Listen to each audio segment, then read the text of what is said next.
자,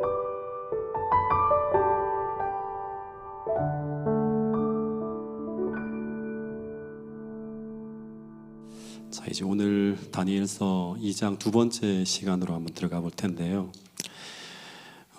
이 다니엘과 세 친구가 믿음의 시험 속에서 끊임없이 승리하면서 믿음으로 성장하며 하나님의 인물로 준비되어졌을 때, 그때 하나님은 이 바벨론을 복음화하기 위한 계획을 실행해요.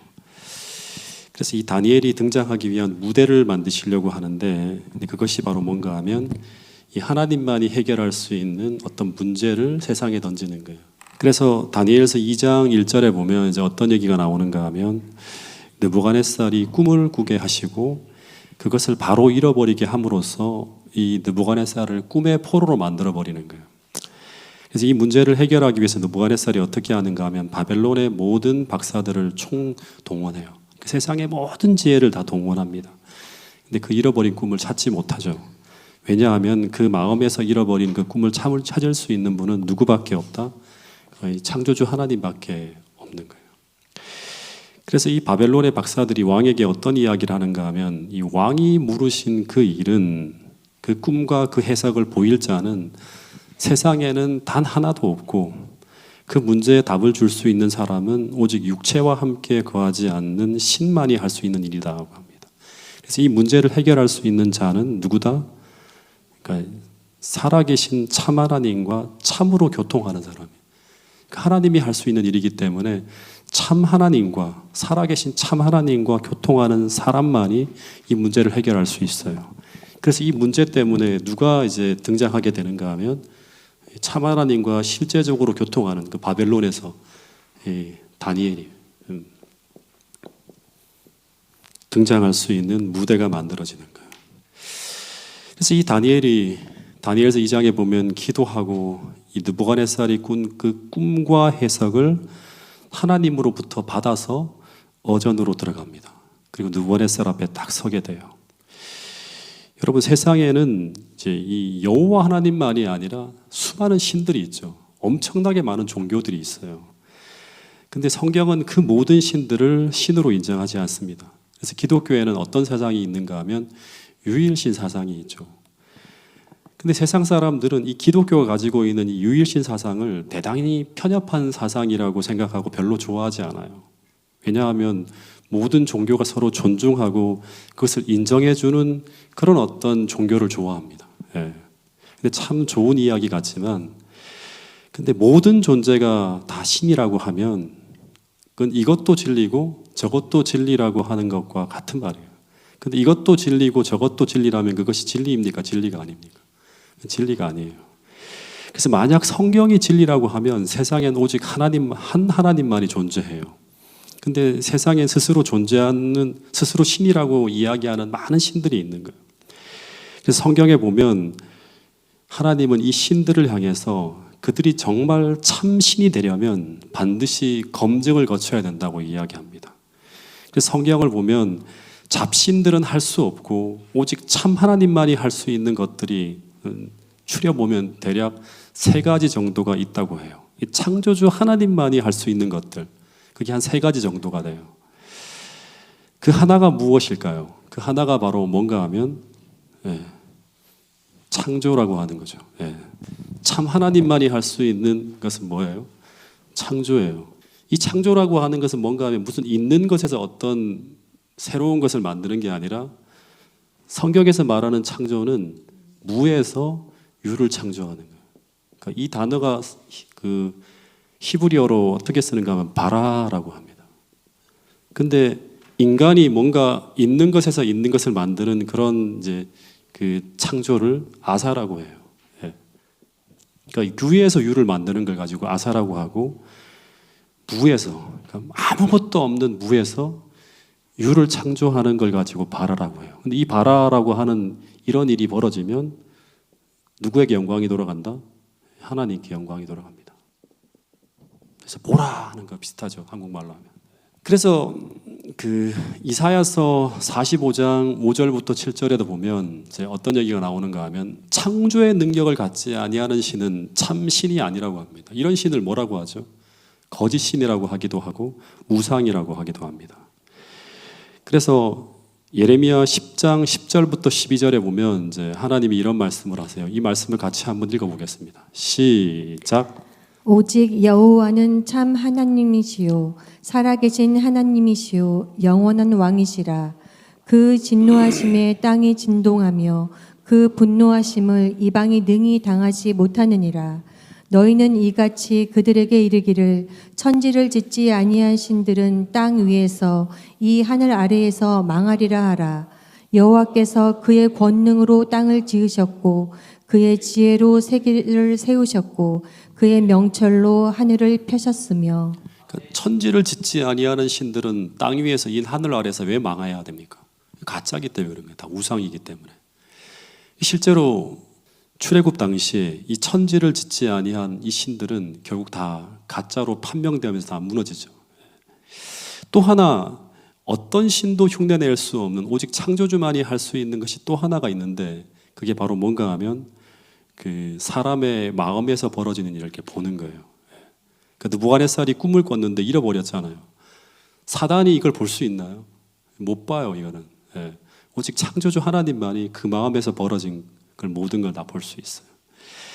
그래서 시편 33편 15절에 보면 창조주 하나님은 세상을 창조하실 때 그분은 우리의 마음도 지으셨고 그리고 우리의 마음을 다 보실 수 있는 분이라고 하는 거예요.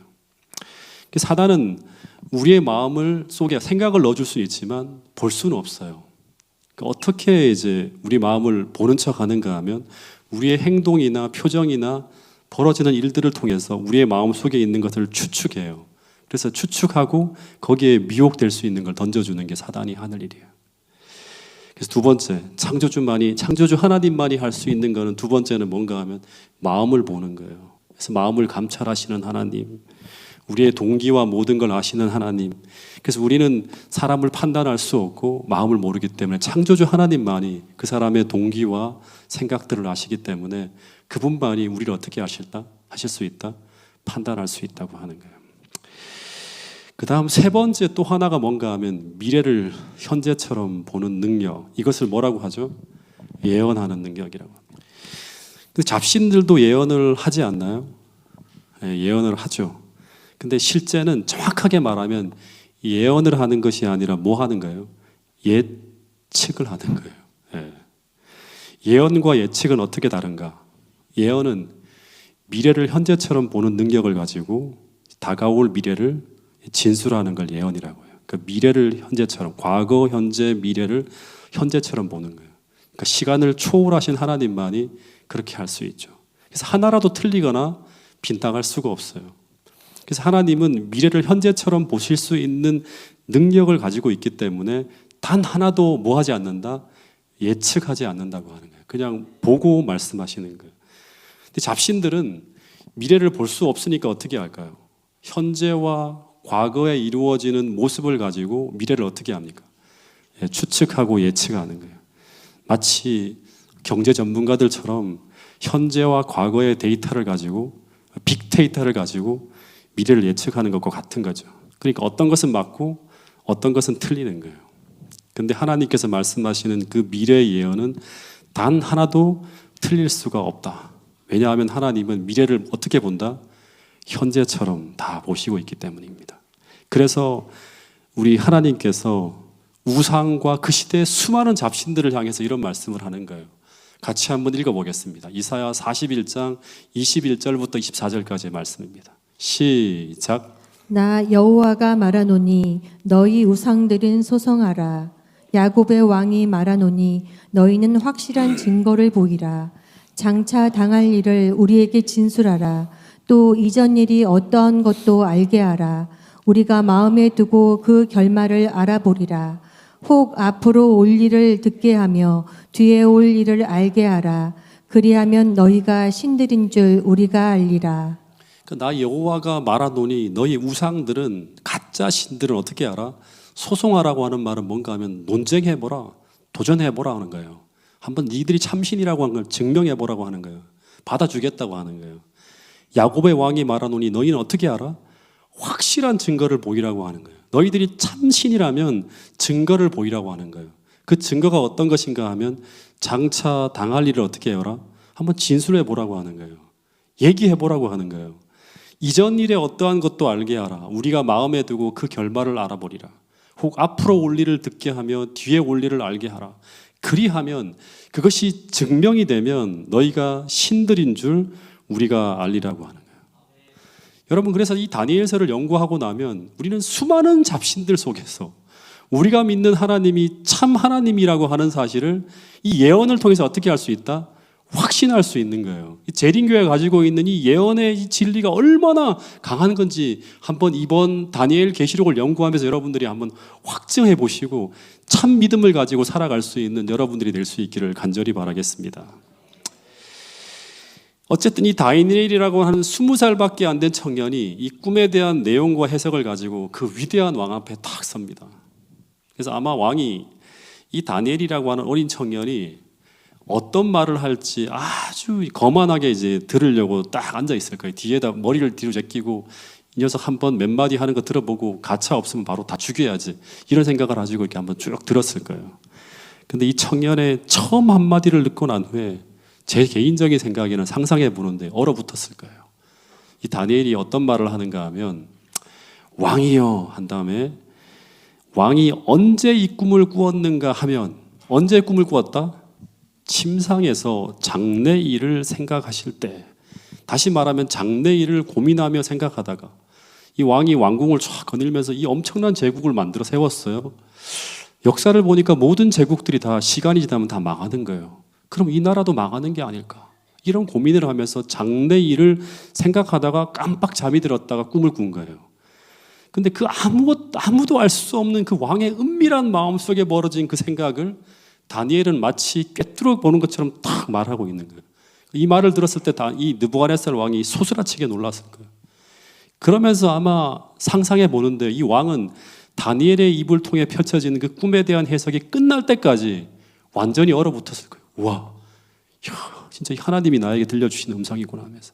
그래서 46절에 보면 어떤 말이 나오는가 하면 이 모든 해석이 다 끝났을 때 그 교만한 느부갓네살 왕이 이 계시를 주신 하나님과 이 계시를 전달하는 다니엘에게 어떻게 했다?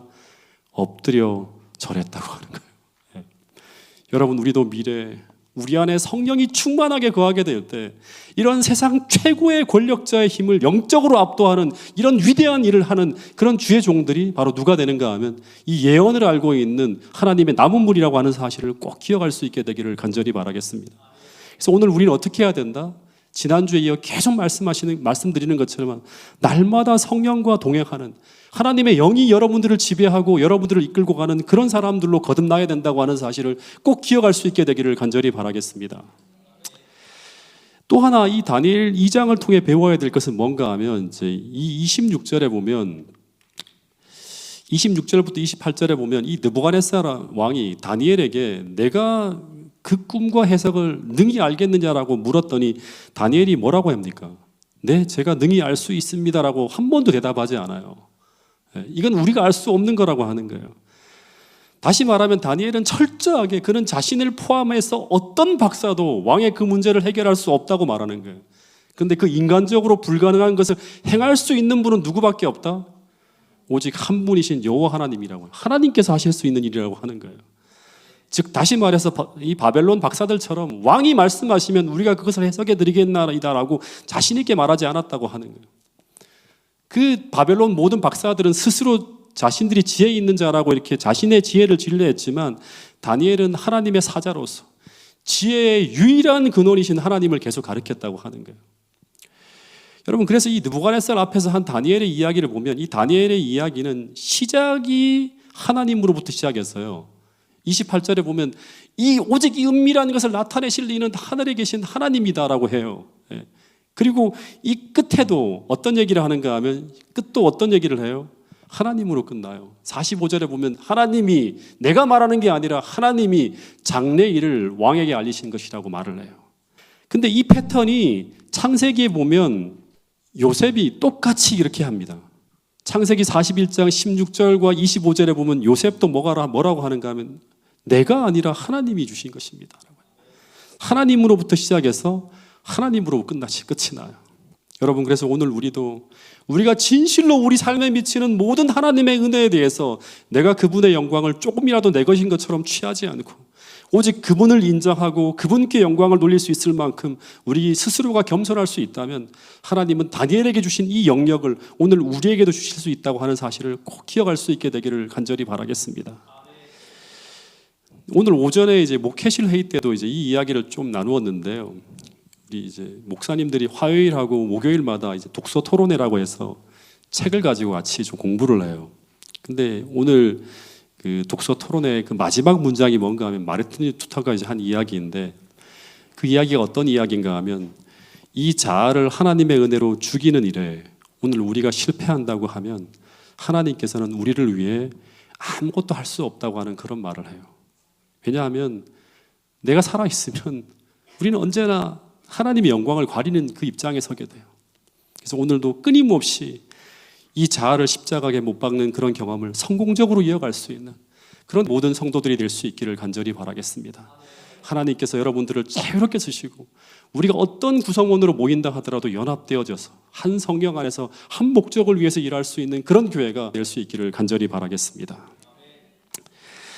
31절부터 35절까지 이제 왕이 꿈을 꾼 그 꿈의 내용이 나오는데 이 꿈의 내용은 뭐에 대한 건가 하면 거대한 신상에 대한 거예요. 그래서 다니엘이 이런 말을 합니다. 31절에 보면 왕이 한 큰 신상을 보셨는데 그 신상의 광채가 매우 찬란하고 그 모양이 심히 두려운 굉장히 큰 신상이었어요. 근데 그 신상의 머리는 정금으로 이루어져서 매우 찬란한데 근데 그 재료가 금으로만 되어 있지 않고 가슴은 은, 그리고 배와 넓적다리는 동, 종아리와 다리는 철, 그리고 발과 발가락은 철과 진흙으로 그 재료가 점점점 가치가 하락하는 것처럼 이렇게 쭉 순서대로 놓여 있는 것을 보여줍니다.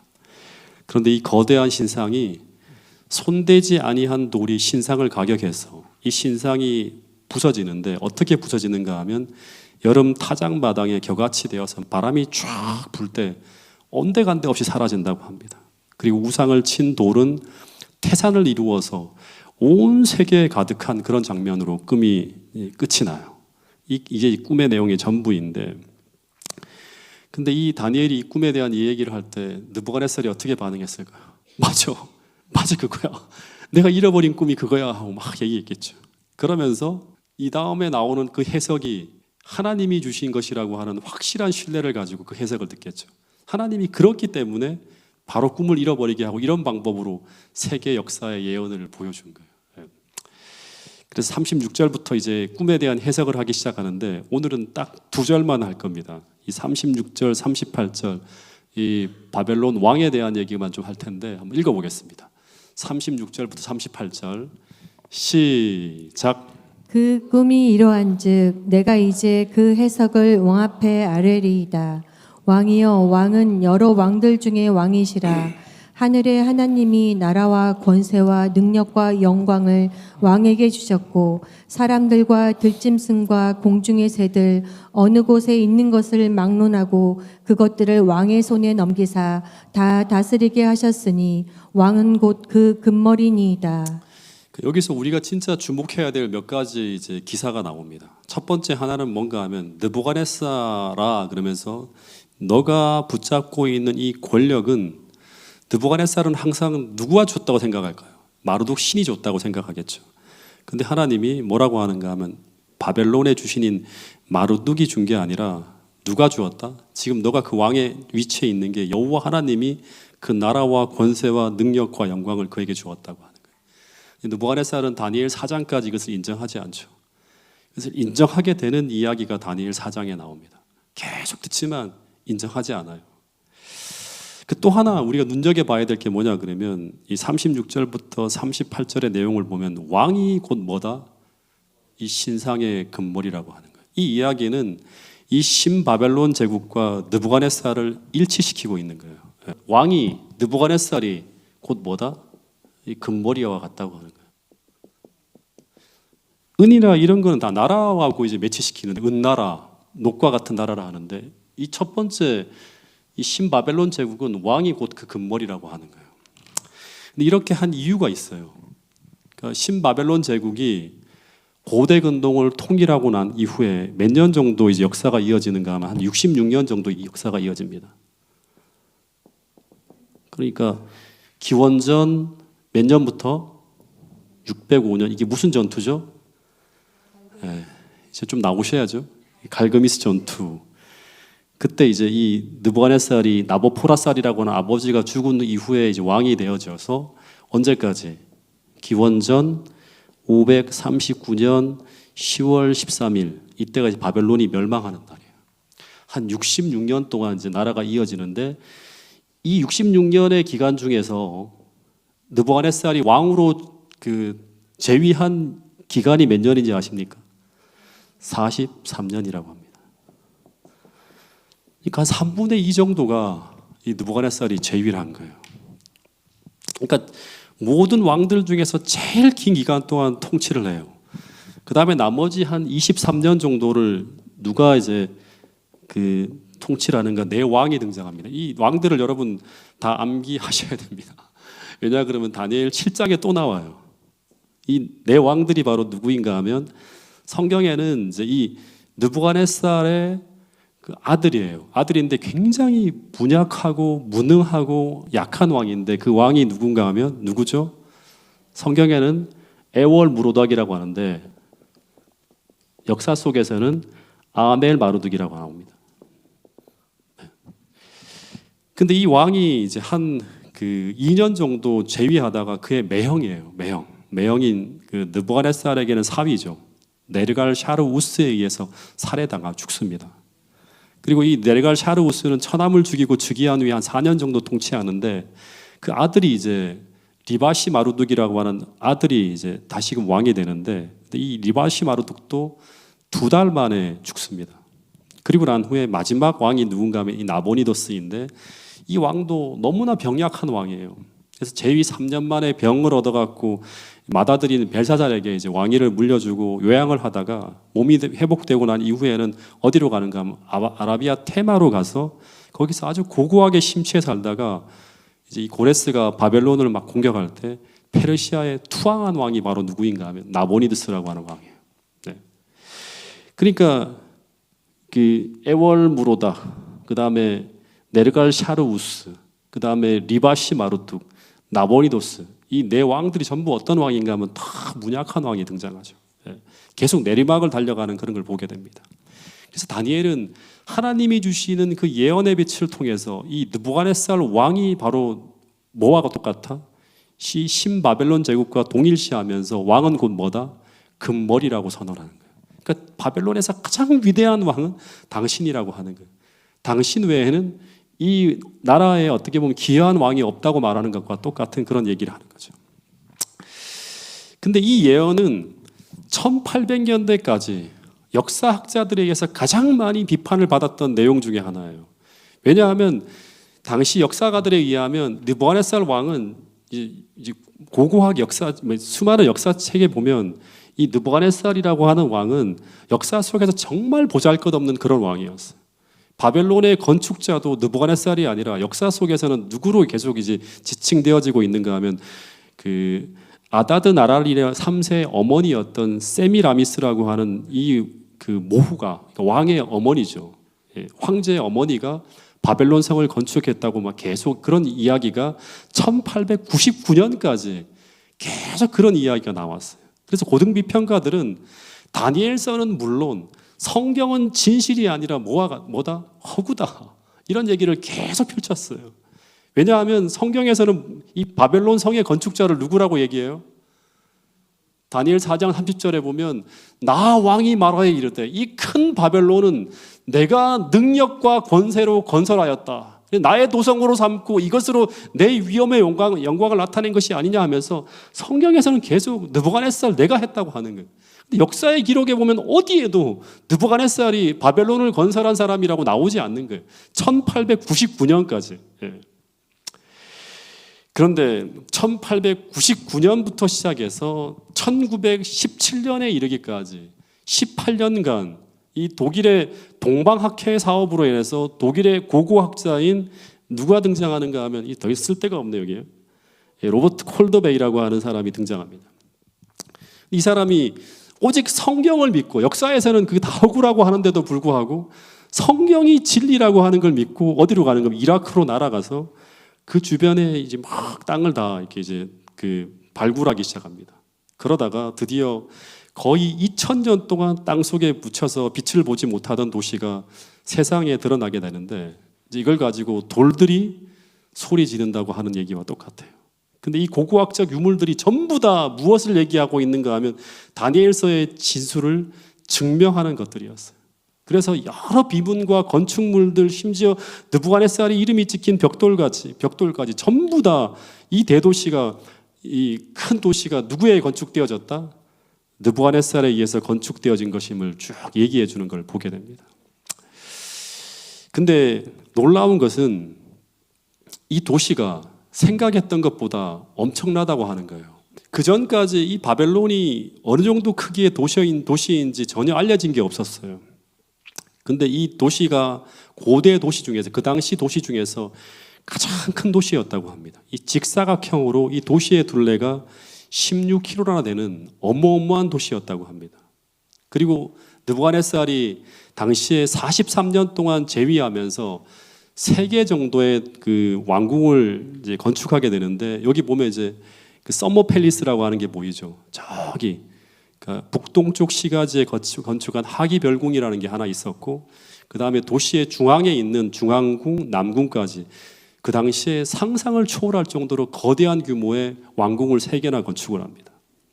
그리고 이 바벨론의 도시로 들어오려면 꼭 거쳐야 되는 이제 길이 하나, 이제 중앙문이 있어요. 이 중앙문을 가지고 이시타르 게이트라고 하는데, 이시타르라고 하는 신이 이제 돌봐주는 이걸 문이라고 해요. 근데 이 높이가 한 40피트 정도 되는 굉장히 큰 이제 문인데, 근데 2500년 전에 건축된 것으로는 상상을 초월하는 장엄함과 정교함을 동시에 보여주는 문이라고 해요. 저는 뭐 예술가가 아니기 때문에 자세하게 모르지만 이 당시에 어떻게 이런 어떤 화려한 문을 만들 수 있을까? 상상을 초월하는 그런 어떤 건축물이라고 합니다. 그래서 이 중앙문을 딱 통과해서 이 도시 안으로 들어오게 되면 그 앞에 엄청나게 큰 이 지구라트 같은 거대한 신전 고탑이 나와요. 이게 바로 에테메난키라고 하는 7층 석탑인데, 이 신전 고탑에 들어간 벽돌이 몇 개 정도 되는지 아십니까? 7층인데 8,700만 개라고 합니다. 상상을 초월한 벽돌이 들어가는 거죠. 그리고 순금 22톤을 사용해서 어마어마한 규모로 진짜 화려하게 만들어졌다고 하는 거예요. 기원전 몇 년? 605년. 지금으로 2600년 전의 건축물이에요. 우리나라는 고조선 시대도 아직 문명이 싹트기도 전에 그런 시기에 벌어지는 엄청난 일이죠. 그리고 또 하나, 이제 제가 이제 아마 앞으로 계속 여러분들하고 계시록까지 들어가게 되면 이 바벨론이라고 하는 도시가 끝까지 따라오기 때문에 하나 기억해야 될 게 뭐냐 그러면, 이 신전 고탑 안에는 복합 신전이라고 하는 에시길라라고 하는 신전이 있어요. 복합 신전이. 그러니까 이 신전 안에는요, 바벨론 당시에 모든 이 인근 지역에 있는 모든 신상이라고 하는 신상은 다 끌고 들어오는 거예요. 여기에 아마 저기도 들어왔을 거예요. 우리 예루살렘에서 가져온 신전 기명도 들어오는 거예요. 동양의 모든 신전 가운데 가장 거대한 복합 신전이 바로 뭔가 하면 에시길라라고 하는 신전이에요.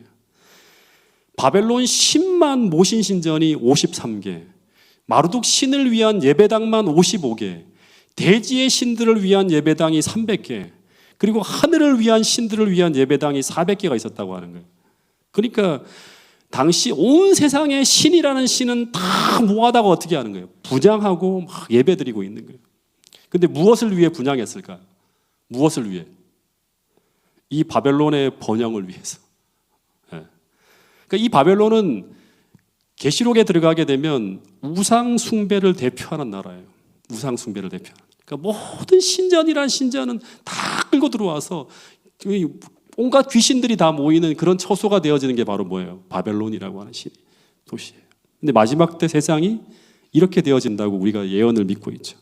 또 하나, 바벨론 하면 모든 사람들이 이제 이 건축물에 대해서 언제나 노래를 해요. 그게 바로 뭔가 하면 세계 7대 불가사의 중에 하나인 공중정원이라고 하는데, 이 공중정원은 느부갓네살의 왕후가 니토크리토스가 있고 아미티스가 있는데 뭐 여러 왕후들이 있는데 대표적인 이제 두 사람이 왕의 모후가 되는 사람이 니토크리토스하고 그다음에 이제 아미티스예요. 니토크리토스는 애월무로닥의 어머니고 아미티스는 또 한 사람의 어떤 그런 모후인데, 근데 이 왕후가 느부갓네살이 너무 사랑했어요, 아미티스 공주를. 이 왕후가 자신의 고국인 이제 메디아의 산과 숲을 너무나 그리워하기 때문에 이 바벨론 평지에는 산이 하나도 없는 거예요. 그래서 매일같이 울고 있는 왕후를 위해서 내가 너를 위해서 무엇을 해주고 싶은데 뭘 해주면 좋겠냐고 하니까 고국으로 보내달라고 하는 거예요. 내가 근데 사랑하기 때문에 너를 고국으로 보낼 수 없어. 그러면 뭘 해주겠다? 이곳에다가 인공산을 만들겠다고 하는 거예요. 그래서 바벨론 평지에다가 어마어마한 흙을, 노동력을 동원해서 다 끌고 와서 계단식 테라스로 된 노대를 한 층 한 층 만들고 수천 톤의 기름진 흙을 옮겨놓고 풀과 꽃과 수목을 심어 놓아서 멀리서 보면 마치 뭐처럼 보이는가 하면 산림으로 뒤덮인 인공산과 같은 곳을 만들었다고 하는 거예요. 그 도시 안에다가. 근데 비가 거의 오지 않은 이곳에서 어떻게 이 거대한 정원에 물을 대고 엄청난 어떤 이런 그 장엄한 수습을 만들 수 있을까? 근데 이 문제를 해결하기 위해서 왕이 어떻게 하는가 하면 유프라테스 강의 강물을 펌프로 길어 올리고요. 그 펌프의 물을 각 층에다가 다 대줌으로써 적당한 습기를 유지하게 만들었다고 합니다. 그 기록에 보면 이 정원의 아랫부분에는 항상 서늘함을 유지하는 방을 만들어줬을 뿐 아니라 그곳에서 창 너머로 바라보는 꽃과 나무는 말로 표현할 수 없을 정도로 아름다웠다고 하는 거예요. 이 고대 역사가들이 이제 멀리서 이걸 보고 그런 증언을 하는 걸 기록에 남긴 거예요. 근데 여러분, 이것이 기원전 605년에 세운 건축물이라고 하는 거예요. 오늘날로 말하면 당시 최첨단 과학이 총동원된 건축물이에요. 오늘날도 이게 어떻게 만들어졌는지 7대 불가사의 중에 하나라고 하는 거예요. 근데 이 모든 것을 누가 만들었다? 느부갓네살 당시에 느부갓네살이 건축한 건축물이라고 하는 거예요. 그러니까 왕이 가장 문화와 그다음에 국력과 모든 것에 가장 탁월한 금머리라고 이렇게 설명하는 게 이제 바로 그렇게 설명이 되어지는 거예요. 그래서 이 역사가들은 이런 화려한 바벨론의 어떤 화려함을 보고 그 능력과 영광을 비길 데가 없는 가장 화려한 도시라고 했고, 실제 성경에서도 예레미야 51장 7절에 보면 이 바벨론은 당시에 뭐다? 세상의 금덩어리라고 하는 거예요. 금잔이라고 부른 거예요. 가장 화려한 그런 나라였기 때문에. 그래서 이런 완전한 증거를 보고 이 다니엘서의 역사성을 가장 앞서서 비판했던 고등 비평가 중에 한 사람이 바로 뭔가 하면 하버드 대학의 신학 교수였던 파이퍼 교수라는 사람이 있어요. 근데 이 사람이 이런 말을 했대요. 아니, 어떻게 느부갓네살이 신바벨론을 건설했다고 하는 역사 기록이 단 한 군데도 없는데 어떻게 다니엘이 느부갓네살이 신바벨론을 건설했다고 하는 말을 할 수 있었을까? 이런 얘기를 했다고 하는 거예요. 그리고 어떻게 당시 느부갓네살은 이런 화려한 도시를 건축한 후에 이제 이런 화려한 도시를 건축했다고 하는 이야기를 어떻게 이 로버트 콜드베이가 믿고 그것을 발굴하러 갔을까? 이런 얘기를 했다고 하는. 그러니까 우리가 항상 성경과 세상 과학이 충돌한다 하더라도 뭘 믿어야 된다? 하나님 말씀을 믿어야 된다고 하는 걸 보여주는 그런 거고, 가장 어떻게 보면 고고학적인 이 성경의 어떤 위대한 승리 중에 하나가 바로 이제 이 로버트 콜드베이의 이 발굴이었다고 합니다. 어쨌든 느부갓네살은 이런 화려한 도시를 건설한 후에 이 도시가 영원하기를 바라면서 그 벽돌 하나하나에다가 비석에다가 이런 비문을 기록했다고 합니다. 이 베를린 박물관에 소장되어져 있는 비문의 내용인데 한번 읽어볼까요? 이거는 시작. 나는 거룩한 도시요 위대한 도시들의 영광인 바벨론을 전보다 탁월하게 만들었고 그 재건을 장려하였다. 나는 신들과 여신들의 신전을 낮과 같이 환하게 불을 켜게 하였다.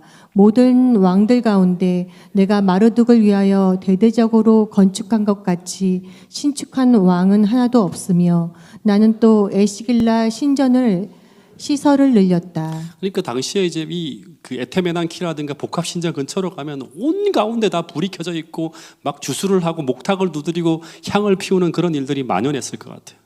근데 이렇게 한 이유는 또다시 말하지만 이 모든 신들이 다 힘을 합쳐 이 나라가 영원히 번영할 수 있도록 축복해 주기를 바라면서 이렇게 했다고 하는 거예요.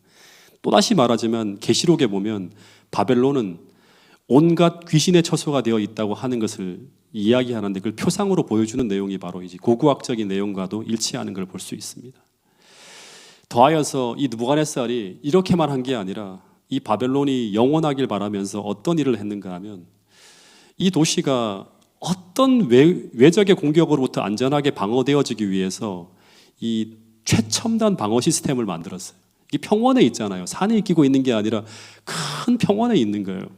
그래서 사중, 어떤 데는 뭐 2중, 3중이라고 하는데 제가 볼 때는 6중 방어 시스템을 세운 거예요. 맨 바깥에 보면 이제 여기 보면 유프라테스 강물이 보이죠. 예. 맨 바깥에는 유프라테스 강물의 해자를 두르고 하나는 이제 도시 안으로 들러와서 식수라든가 이런 어떤 생명수로 이렇게 공급되어지도록 만들고 그 다음에 이 강을 건너오면 그 다음에 여기 보면 맨 바깥에 보면 외성이라고 나오죠. 예.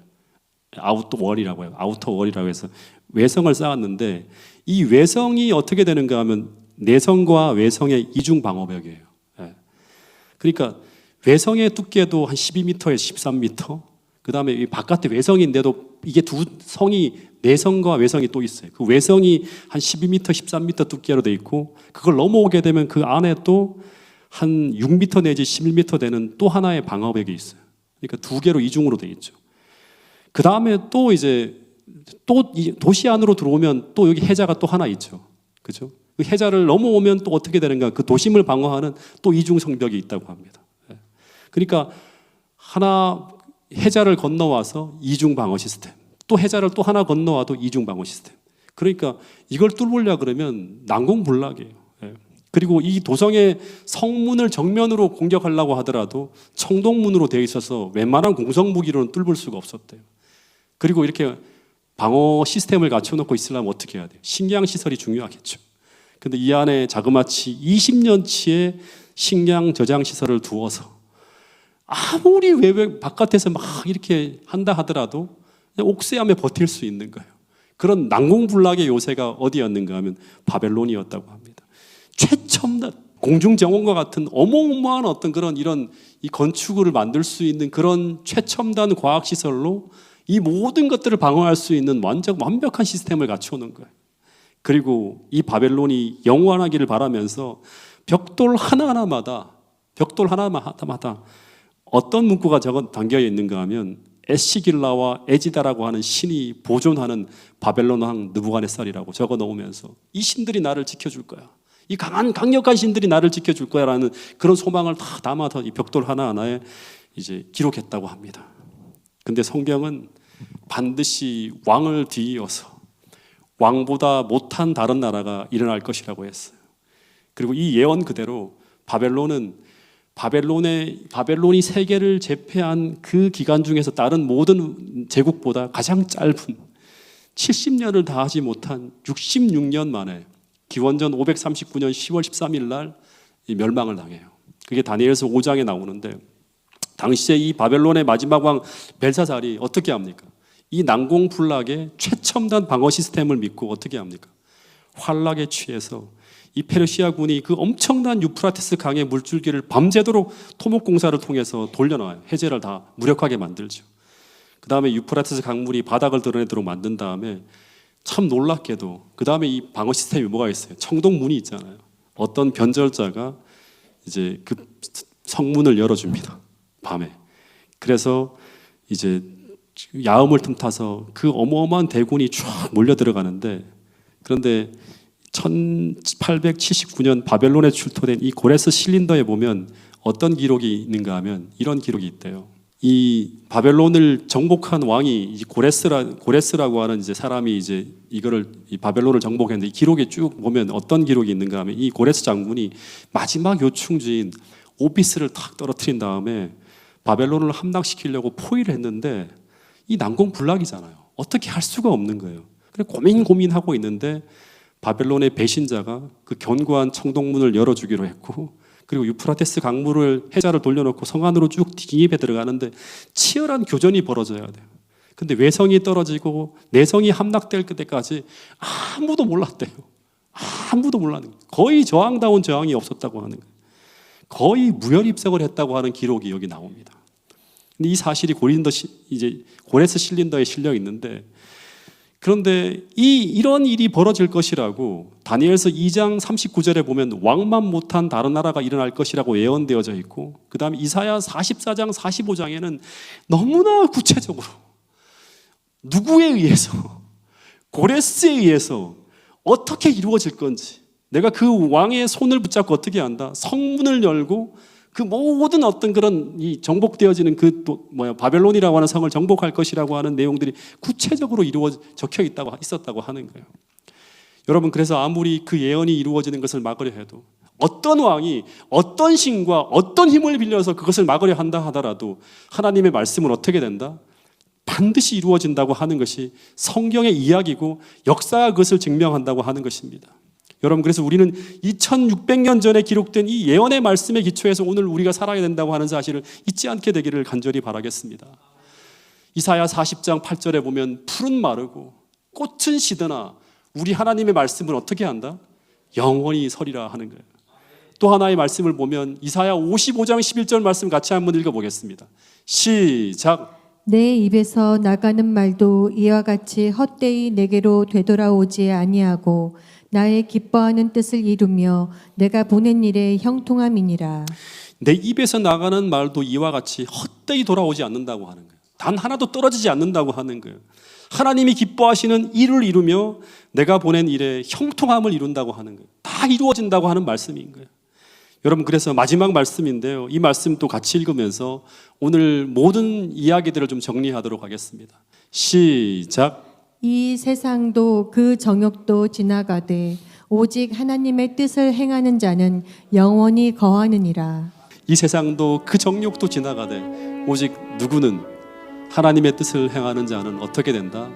영원히 거한다고 하는 거예요. 여러분, 이 말씀을 믿고 마지막 순간까지 어떤 일들이 벌어진다 할지라도 이 하나님의 뜻을 이루어가는 그러한 일에 형통한 사람들이 모든 성도들이 될 수 있기를 간절히 바라면서 오늘 말씀을 줄이도록 하겠습니다.